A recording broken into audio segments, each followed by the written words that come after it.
इसलिए वे ध्यान का अर्थ बखूबी समझते हैं, उनको कोई प्रॉब्लम नहीं है। लेकिन प्रॉब्लम हम लोगों को होती है। लेकिन हम लोग उसको देखने की कोशिश करेंगे। हिंदी अनुवाद जो BSI का है बहुत अच्छा अनुवाद कर दे। स्वतंत्रता की जो स्वतंत्रता की सिद्ध व्यवस्था को देखता रहता है, उसके लिए जो यूनानी शब्द है वो शब्द है पराकुप्टो।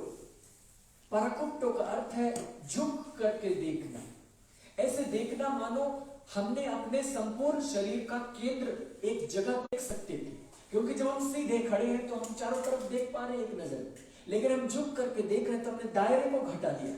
अब हम एक खास जगह पर देख रहे हैं, कम स्थान को देख रहे हैं और हम ध्यान से देख रहे हैं। तो झुक करके देखना, तो वहां लिखा गया जो स्वतंत्रता की सिद्ध व्यवस्था को झुक करके देखता रहता है, जो ध्यान से उसको देखता रहता है, ध्यान से देखना। इसलिए आप ध्यान से देखिए। जिन बातों पर आप ध्यान करते हैं, जिन बातों को ध्यान करने के लिए आपको कहा गया, उस पर झुक करके सोचिए। ये नहीं कि आप शरीर को झुकाकर सोच रहे हैं, अंदर की बात हो रही है। आप उस पर इतने केंद्रित हैं कि आप उसके अलावा दूसरी बातों को नहीं देख रहे। और इसलिए ही मैंने आपको कहा कि आप कैसे परख सकते हैं कि आप सही ध्यान कर पा रहे हैं। आप परख सकते हैं अगर आपका ध्यान तुरंत नहीं टूट रहा, आपका ध्यान अगर कुछ घटनाएं घट रही है तो नहीं टूट रहा। जैसे यहां पर बहुत सारी गतिविधियां हो रही, मेरा ध्यान केंद्रित है। अभी भाई लोग यहाँ पर पर्दे लगा रहे हैं, बिजलियां आना जाना कर रही है, बहुत कुछ हो रहा है, लेकिन मैं बिना गड़बड़ाए बिना रुके मैं करता जा रहा हूं। सिर्फ तभी इधर उधर हो रहा हूं जब मुझे कुछ एक्स्ट्रा की जरूरत है। लेकिन ऐसा नहीं कि जो मुझे बोलना है उससे मैं चूक गया, क्योंकि कहीं पर मैं केंद्रित हूं। मैं केंद्रित हूं, मैंने ध्यान करने की आदत बनाई कि मैं केंद्रित हो जाऊं। और जब मैं केंद्रित हो जाता हूं तो वो बातें मुझे डिस्टर्ब नहीं कर सकती। लेकिन कभी ऐसी परिस्थिति भी आ सकती है कि मैं उन बातों से ज्यादा डिस्टर्ब हूं, तो मैं यहां खड़ा होकर के भी डिस्टर्ब हो सकता हूं, यहां बोलते हुए भी डिस्टर्ब हो सकता हूं। लेकिन जब आप ध्यान करते हैं, ध्यान में पक्के हो जाते हैं, आपको कोई भी बातें विचलित नहीं कर सकती। तो आप समझ लीजिए कि जब आप पक्के हो गए, किसी बात में फोकस्ड हो गए, बातें आपको विचलित नहीं कर पा रही, आप ध्यान करना सीख गए। बस आप उसको कंटिन्यू कीजिए, आप उस पर केंद्रित हो जाइए। जो शब्द मैंने आपको कहा था, शब्द बोलना और उसको ध्यान से सुनना, आप उसको कीजिए। वो ध्यान का बहुत महत्वपूर्ण हिस्सा है। यहां तक कि जब आप गीतों को गाते हैं उसमें शब्द बोलते हैं, तो जब आप शब्द बोलते आप कहते हैं कि तू योग्य है, तो आप उस शब्द पर जाइए। जो योग्य शब्द है उसका क्या अर्थ है, और उस अर्थ को अपने भीतर से दीजिए कि हाँ प्रभु तू ही योग्य है। जो भी शब्द आपके भीतर से आ रहे हैं, आप ऐसा कीजिए कि आई मीन इट, मेरे भीतर से वो आ रहा है, सही में मेरा अर्थ ये।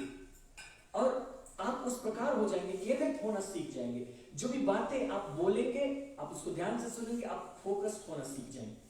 प्रार्थना के समय जब ऐसा होता है, आप बोलिए। ध्यान के लिए भी जब आप प्रार्थना नहीं कर रहे हैं कुछ और, तब आप ध्यान के लिए जो बातें बोल रहे हैं उसको सुनिए, आप फोकस्ड होना सीख जाएंगे।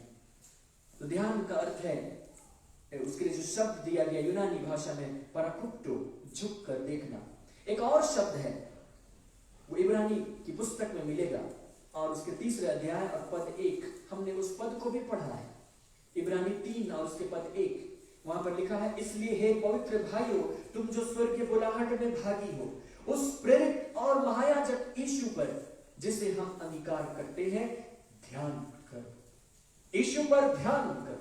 जब आप इंग्लिश में पढ़ेंगे, इंग्लिश में कोई और शब्द है, वहां पर लिखा है, therefore holy brethren, partakers of the heavenly calling, consider the apostle and high priest of our confession, Christ Jesus. Consider, English में शब्द है कंसीडर, यूनानी में शब्द है काटानोइयो। बोलना भी इतना आसान नहीं होता, काटानोइयो। उस प्रेरित और महायाजक यीशु पर काटानोइया करो। और उसका जो शाब्दिक अर्थ है वो है एक टक देखना, कि मानो हम उसको देखे जा रहे हैं, हम एक टक देख रहे हैं। हिंदी अनुवाद किया गया ध्यान करो, क्योंकि हिंदी वाले जानते हैं हिंदी में जो ध्यान शब्द है और इंग्लिश में जो मेडिटेशन है, दोनों शब्दों में अर्थ में अंतर है। ठीक है, हम लोग एक्सचेंज करके यूज कर लेते हैं, लेकिन दोनों शब्दों के मूल में जब जाएंगे तो दोनों के शब्द के अर्थ में अंतर है। ध्यान शब्द ज्यादा व्यापक है, मेडिटेशन शब्द छोटा है। इसलिए हिंदी के पास में रिच है, मतलब उसके जो ध्यान शब्द का जो दायरा है बड़ा रिच है। इसलिए अनुवादकों ने जब भी ऐसा देखा जो उससे संबंधित है तो ध्यान शब्द डाल दिया। एक टक देखते रहो, ध्यान शब्द डाल दिया। झुक कर देखते रहो, ध्यान शब्द डाल दिया। क्योंकि जो ध्यान शब्द है उसका दायरा बड़ा है। ध्यान हम देखते, यीशु को देखते रहो। अब यीशु आंखों से दिखाई नहीं देता, इसका मतलब फिर अंदर की ही बात हो रही, और उसको ऐसे देख रहे कि मानो हम एक टक देख रहे, हमारी उस पर से नजर नहीं हट रही। संसार हमें विचलित नहीं कर पा रहा है ना, कुछ भी बातें विचलित नहीं कर पा रहे। हम पतरस के समान नहीं हो रहे कि आंधी को देखकर डर गया पानी पर चलते हुए। हम एक टक उसको देख रहे, हम उसी पर नजरें लगाए हैं, बाकी बातें कौन हो गई। मानो उस दुनिया में एक दो ही शख्स बच गए, एक यीशु मसीह और एक हम, और हम अपने आप को भी खोते जा रहे हैं, हम उसी को देखते जा रहे हैं, हम उसी में विलीन हो रहे हैं, हम उसी को देख रहे हैं। यह ध्यान का अर्थ बहुत ही गहरा अर्थ है। हम उस पर इतने फोकस्ड हो जाते हैं कि बाकी बातें हम भूल जाते हैं, और उससे हम सीखते हैं, क्योंकि यहां पर सीखा गया उस यीशु मसीह से। इब्रानी की पुस्तक में जहां ये बातें लिखी और ये बताया गया कि देखो यीशु के साथ ऐसा, मूसा के साथ ऐसा, तो ये बातें होनी चाहिए। तो हम यीशु को जब एक टक देखते जाएंगे तो वहां से बहुत सारी बातें सीखने लगेंगे। पिछले सप्ताह मैंने आपको कुछ बातों को बताया था कि जब आप यीशु पर ध्यान करते तो कई ऐसी बातों को ध्यान करते हैं, ऐसी बातों को सीख जाते हैं जो सामान्य रूप से लिखी हुई नहीं, कहीं पर उस ढंग से लिखी नहीं, लेकिन आप जानते हैं, उसको सीख जाते हैं। तो कटानोई हो, ध्यान करना, एक टक देखना। इसी प्रकार एक और शब्द है जिसको हम कुलुसियों की पत्री में पढ़ेंगे, जिसका हिंदी में अनुवाद ध्यान किया गया है। ध्यान तो नहीं, खोजना कहा गया है, पर वो उसी के आसपास का शब्द है। कुलुसी 3 अध्याय और उसके पद 1, कुलुसी 3 और उसके पद 1 यहां है, अतः जब तुम मसीह के साथ जिलाए गए तो स्वर्गीय वस्तुओं की खोज में रहो जहां मसीह विद्यमान है। स्वर्गीय वस्तुओं की खोज में रहो। इंग्लिश में भी लिखा है seek those things which are above. Seek जिसका अर्थ होता है खोज, जिसका अर्थ होता है साधना करने वाला, जो किसी चीज को ढूंढ रहा। अब उसने कहा स्वर्गीय वस्तुओं की खोज में रहो। अब आप पृथ्वी पर रहते हुए कौन सी स्वर्गीय वस्तु खोजें, कहां पर खोजें? इसका मतलब ये भीतरी बात है। स्वर्गीय वस्तु तो स्वर्ग में मिलेंगे, फिर तो आप मर करके चले जाइए, अच्छे से खोज सकते हैं। शरीर में रहते हुए तो मिलेगा नहीं, क्योंकि पृथ्वी में आप पड़े रहते। लेकिन नहीं, ये उस प्रकार का खोजना नहीं, ये भीतर की बात है कि जब हम खोज कर रहे हैं तो हमारे भीतर में एक खालीपन हम लेकर आए, एक ऐसा खालीपन जिसको हम चाहते हैं कि सिर्फ वही वस्तु भर सके, और उस लालसा के साथ में, उस खालीपन के साथ में हम उन चीजों के पीछे पड़े हुए हैं। उसके लिए जो यूनानी शब्द है वो है जेटेओ, जिसका अर्थ होता है खोजबीन करना। हम खोजबीन किए हुए, हम पवित्र शास्त्र में खोजबीन किए हुए, हम परमेश्वर के पीछे पड़कर खोजबीन किए हुए, हम उसकी सहभागिता करते हैं, खोजबीन कर रहे हैं कि जो बातें मेरे लिए कही गई है वो क्या है। मुझे तो शब्द मिला है, मुझे तो सुनाया गया, बताया गया है, वो दरअसल है क्या, मैं जानना चाहता हूं, मुझे पता होना चाहिए। हम अपने भीतर एक खालीपन रखते हैं उसके लिए, और उसके पीछे पड़ जाते हैं, हम खोजते चले जाते हैं, जेटेओ करते हैं। इसी के तुरंत बाद जो दूसरा पद है कुलुसी 3:2, वहां लिखा पृथ्वी पर की नहीं परंतु स्वर्गीय वस्तुओं पर ध्यान लगाओ। और ध्यान के लिए जो शब्द है वह है फ्रोनेओ, और जो फ्रोनेओ है उसका शाब्दिक अर्थ है केंद्रित हो जाना या मन लगाना। जैसा इब्रानी भाषा में भी अर्थ आ रहा था, वही अर्थ यहां पर फ्रोनेओ दे रहा, केंद्रित हो जाना। पृथ्वी पर के नहीं परंतु स्वर्गीय वस्तुओं पर केंद्रित हो जाओ, मन लगाओ, ध्यान लगाओ। और इंग्लिश में जो अनुवाद है वो लिखा है कि set your minds on things above, अपने मन को उन ऊपर की वस्तुओं पर लगाओ, स्वर्गीय वस्तुओं पर लगाओ, केंद्रित हो जाओ उन बातों पर। क्यों? क्योंकि यीशु मसीह हमारे लिए मरा, हम उसके साथ मरे, यीशु मसीह हमारे लिए जिया, हम उसके साथ जिए, और उसके साथ हम स्वर्गीय स्थान में बैठे। वहां पर मन लगाओ, अपने मन को वहीं पर फिक्स्ड कर दो। और इसलिए मैं आपको ये कहना चाहता हूं, ये जो ध्यान करना, ध्यान से समझिएगा, ये जो ध्यान करना हमारे आध्यात्मिक जीवन का महत्वपूर्ण हिस्सा नहीं है। ध्यान करना हमारे आध्यात्मिक जीवन का महत्वपूर्ण हिस्सा नहीं। अगर मैं ऐसा कह दूं कि ये महत्वपूर्ण हिस्सा है, तब तो उसका मतलब है कि वो महत्वपूर्ण हिस्सा है, कुछ कम महत्वपूर्ण हिस्से भी और होंगे। मैं आपको ये बता देना चाहता हूं कि ध्यान करना हमारे आध्यात्मिक जीवन का ही संपूर्णता है, उसकी संपूर्णता है। बिना उसके आध्यात्मिक जीवन को हम ठीक से नहीं जी सकते। उसमें एक पल भी ऐसा नहीं होना चाहिए जहां हमने ध्यान नहीं किया। ध्यान करना हम एक पाठ नहीं करते हैं कि हम दिन में एक समय निकाले ध्यान करने के लिए। जब आप प्रैक्टिस शुरू करते हैं तो ऐसा ही होगा, लेकिन वहां पर पहुंचना चाहिए जहां हम ध्यान में ही हैं। ध्यान से हम निकले ही नहीं। 24 घंटे 365 दिन हम ध्यान में ही हैं।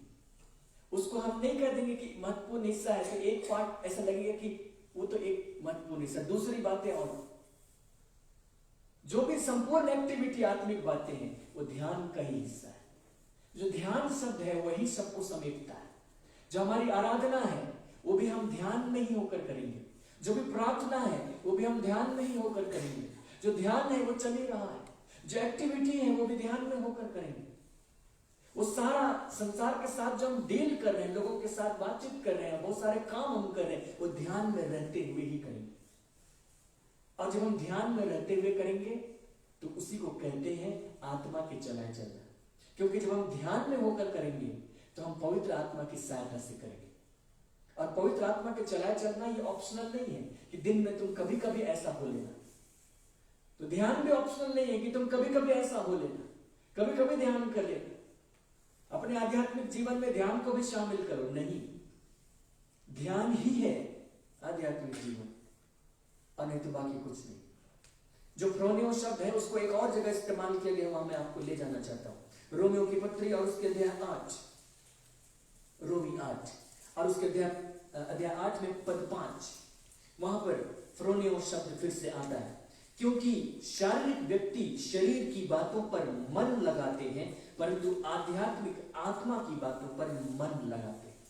यहां जो मन लगाने का जो शब्द है वही शब्द है फ्रोनियो, जिसके लिए कुलुसी 3:2 में अनुवाद किया गया, पृथ्वी पर की नहीं परंतु स्वर्गीय वस्तु पर ध्यान लगा।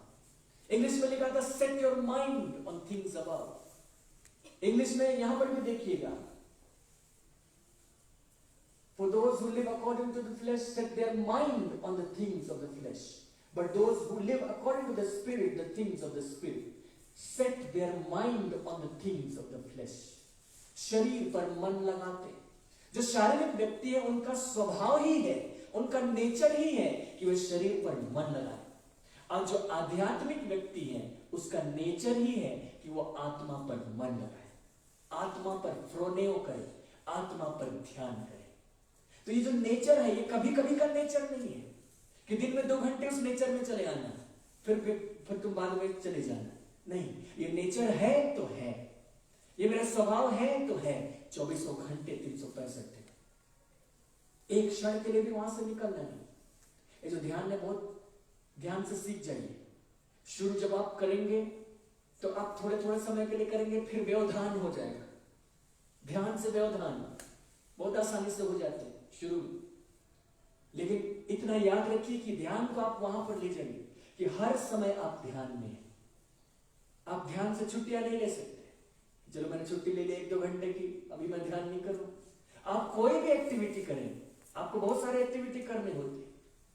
शरीर के लिए हम लोगों को बहुत कुछ करना होता है। आपकी पढ़ाई लिखाई होगी, आपके घर के काम होंगे, आपको आना जाना होगा, लोगों से बातचीत करना होगा और बहुत कुछ होगा।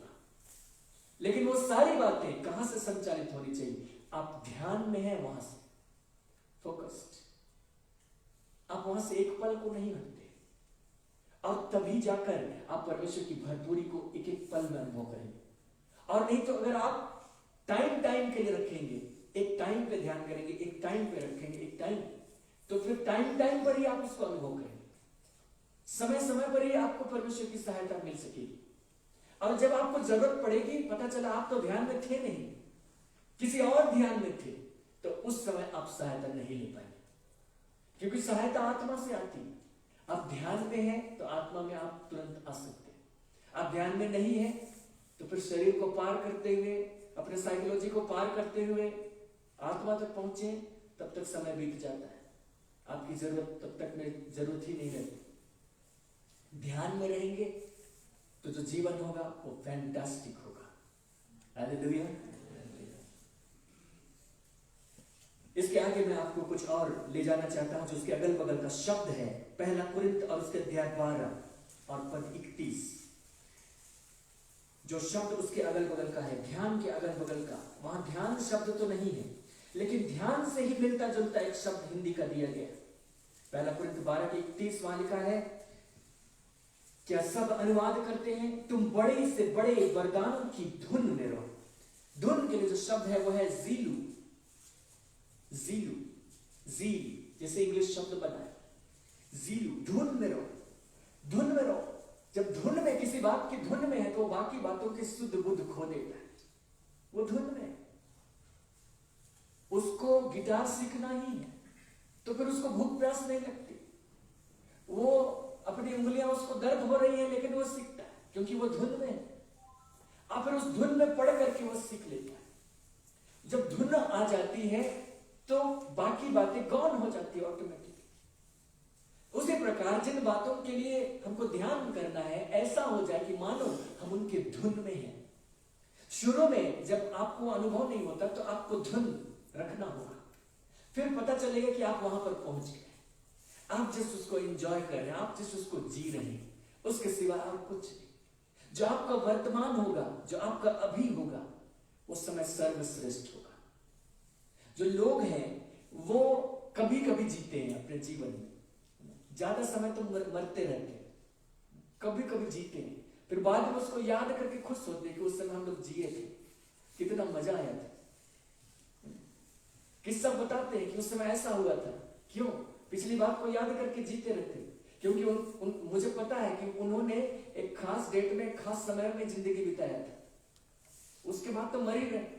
लेकिन जब आप ध्यान करते हैं, आप एक एक क्षण को जीते हैं। जो अभी का क्षण होता है वो आपका बेस्ट मोमेंट होता है। पीछे मुड़कर जाने की जरूरत नहीं, वो आपका बेस्ट मोमेंट होता है, क्योंकि अभी आप एंजॉय करते हैं, अभी उसकी उपस्थिति, अभी उसकी सहभागिता है। आप उसको छोड़कर कोई और दूसरी बात पर ध्यान नहीं दे सकते। आप पीछे मुड़ करके भी नहीं जा सकते कि वहां पर था। उससे बेस्ट अभी है, उसको मिस नहीं करना चाहिए। एक और बात वहां पर थी, ध्यान शब्द इस्तेमाल किया गया है, मैं इसको आपको बता देता हूं, बाद में इस पर डिटेल से चर्चा करेंगे। पहला तीमुथियुस 4 अध्याय पद 15, इसलिए कि हम लोग वर्ड स्टडी कर रहे हैं, शब्दों की व्याख्या देख रहे हैं, इसलिए मुझे उचित मालूम पड़ा कि मैं इस शब्द को भी आपके सामने रख दूं।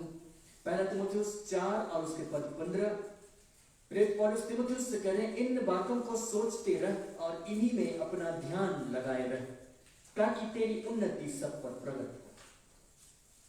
तीमुथियुस को उन्नति करने के लिए एक सूत्र देता है, एक टेक्निक देता है, और वो ये कि तेरे लिए बहुत कुछ कहा गया है, भविष्यवाणी की बातें कही गई है, बहुत कुछ कहा गया, इन्हीं बातों को सोचते रह और इन पर ध्यान लगाया।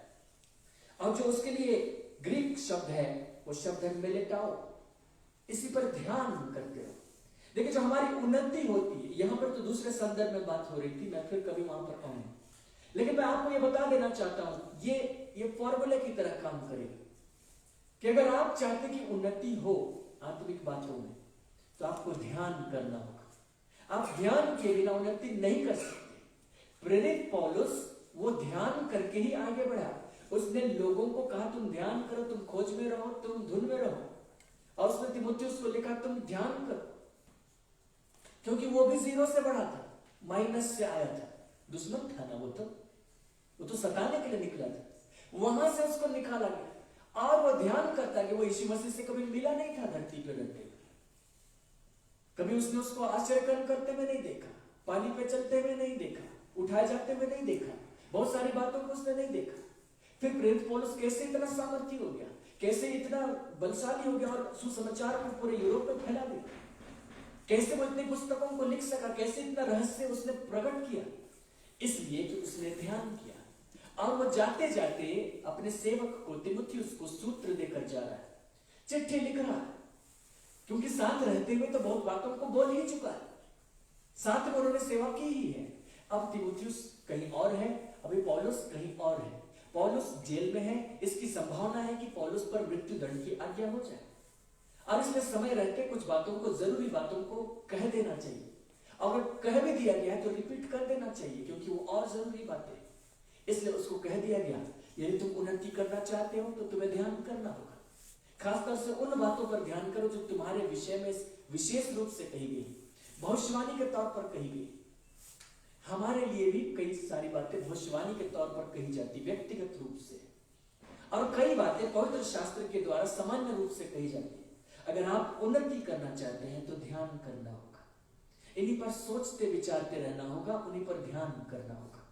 प्रेरित पौलुस जानता है उसका सूत्र क्या है, वो अपने सेवक को यही सूत्र हैंड ओवर कर रहा है। लिख दिया गया, हमारे पास ये शब्द पहुंचे, मैं भी आपको यही हैंड ओवर कर रहा हूं। ध्यान करते रहिए, इसी में उन्नति है। बाकी बातें गौण हो जाए, वो 3 बातें आप उभार कर सामने लाइए। 3 बातें तो मुख्य बातें, उसके अलावा भी और बातें हैं, समय के साथ में उन पर चर्चा करूंगा, लेकिन वो 3 बातें विशेष हैं, उनसे चूकना नहीं चाहिए। जो हमारी आत्मिक पहचान है, जो यीशु मसीह है, परमेश्वर पिता है, और जो उनके काम है, अद्भुत काम, इन तीनों से चूकना नहीं चाहिए। इस पर ध्यान करते रहिए, ध्यान करते रहिए। जो आपके लिए बताया गया नए नियम में, उस पर ध्यान करते रहिए, सोचते विचारते रहिए, और आपकी उन्नति सब बातों पर प्रकट होगी, सब लोगों के बीच में प्रकट होगी। उसने कहा तुम्हारी उन्नति सबके सामने प्रकट होगी, लोगों के सामने प्रकट होगी। जो भी व्यक्ति आत्मिक रूप से उन्नति करता है, उसके पीछे का रहस्य लोग कई बार नहीं जानते। जैसे मैं आपके सामने बोलता हूं, तो आप मेरे पीछे का रहस्य कई बार नहीं जानते। मुझे आप क्या जानते हैं, स्टेज में माइक पकड़ के बोलता है, लेकिन उसके पीछे का जो रहस्य है वो नहीं जानते। लेकिन जो रहस्य है मैं आपको खुलकर बता देता हूं, वो रहस्य है ध्यान करना। वो ध्यान इतना प्रबल हो जाए कि आप स्टेज में रहें कि स्टेज के बाहर रहें, कोई भी बातें आपको डिस्टर्ब कर ही नहीं सकती। आप फोकस्ड हैं, आप काम करते हैं, प्रभावशाली काम होते हैं, और उसका जो नतीजा निकलता है, जो परिणाम निकलता है, वो भी देखने को आता है। आप फोकस्ड हो जाते हैं। परमेश्वर चाहता है कि वो हमें इस्तेमाल करे, और जब हम चाहते हैं कि हमें इस्तेमाल हो, तो उन दोनों बातों में समानता होनी चाहिए, अलाइनमेंट होना चाहिए, कि हम उसके साथ तालमेल बना लें। एक ऐसा संबंध हमारा हो जाए कि जो फ्लो है उसमें कोई रुकावट ना हो। यह ध्यान के द्वारा ही संभव हो सकता है। कई बार परमेश्वर के सेवक नहीं ध्यान शब्द को नहीं जानते, हालांकि करते हैं, तो वे प्रार्थना शब्द को इस्तेमाल करते हैं। कहते प्रार्थना कर, प्रार्थना कर, बहुत प्रार्थना कर। तो जो प्रार्थना है, जो परमेश्वर के सेवक है, अगर उन्होंने सीखा है, परमेश्वर के वचन को जानते हैं, तो प्रार्थना का मतलब सिर्फ मांगना नहीं होता है। ये मांगे जाओ, मांगे जाओ, मांगे जाओ, दे दे दे। अरे हम जोंक की 2 बेटियां नहीं है जिनके विषय नीति वचन में लिखा है कि जोंक की 2 बेटियां होती है जो कहती है दे दे। हम जानते हैं कि परमेश्वर हमारी सुनता है, हम एक बार कह देते हैं और संतुष्ट हो जाते हैं और हमें मिल जाता है। तो बार बार मांगते रहने की बात भी नहीं। लेकिन जब वे कहते कि प्रार्थना करो, तो उसका अर्थ है कि परमेश्वर की सहभागिता में समय बिताओ। सहभागिता में समय कैसे बिताएंगे? अगर हम दुनिया में मगन है तो सहभागिता नहीं कर पाएंगे। उसका अर्थ है कि अपने मन को किसी प्रकार परमेश्वर के साथ जोड़कर रखो। दरअसल वो ध्यान ही है, शब्द वे दूसरा इस्तेमाल कर रहे हैं, ध्यान ही है। मैं खुलकर वो शब्द बोल रहा हूं, ध्यान ही है। ध्यान कीजिए। मैं और भी बातों को आपके सामने रखूंगा। आज जिन बातों को मैंने आपके सामने रखा, फिर से दोहरा देता हूं। जब ध्यान करने की बात है तो वहां सोचने विचारने की बात है, कल्पना करने की बात है, बड़बड़ाने या फुसफुसाने की बात है, बोलने की बात है, गरजने या दहाड़ने की बात है, एकटक देखने की बात है, केंद्रित होने की बात है। ये बातें हमारे जीवन में ऐसी गड़ जाएं कि हम वही रह जाएं, उसके अलावा आप कहीं नहीं जाए। फिर आप जो जिएंगे तो आप कहेंगे कि जीवन बहुत सुखद है। आप नहीं कहेंगे कि जीवन सुख दुख का संगम। आप हर समय में, हर क्षण में आप जिएंगे, खुशी से जिएंगे, आनंद से जिएंगे, हर समय को आप एंजॉय करेंगे। लोग आपको देखकर ताज्जुब करेंगे कि इतना खुश कैसे रहता है, इतना कैसे हो जाता है, कैसे कर लेता है। लेकिन आप करते जाएंगे, करते जाएंगे, क्योंकि जो स्रोत है उसको आपने खोल लिया है। स्रोत तो आपके भीतर ही दिया गया है, जीवन तो आपके भीतर ही डाला गया है। वो कहीं ऊपर आसमान से आने वाला नहीं, नीचे धरती से आने वाला नहीं, वो आपके भीतर ही है। बस आपने जान लिया है कि कैसे हम उस स्रोत को बहाएं, कैसे वो स्रोत से हम पानी लें, कैसे हम उसका जल पिए, और फिर बाकी आप खुद ही अपने अनुभव से बताएंगे। परमेश्वर आपकी सहायता करें कि आप इस प्रकार ध्यान करें। आइए हम लोग थोड़ी देर प्रार्थना में जाएंगे। प्रेमी पिता, हम आपका धन्यवाद करते हैं। आप हमें सिखाते हैं कि हम ध्यान करें, और जो शब्द आपने हमारे सामने रखा है फ्रोनियो के रूप में, उसके साथ तूने कहा कि आध्यात्मिक आत्मा की बातों पर मन लगाते हैं, फ्रोनियो करते हैं।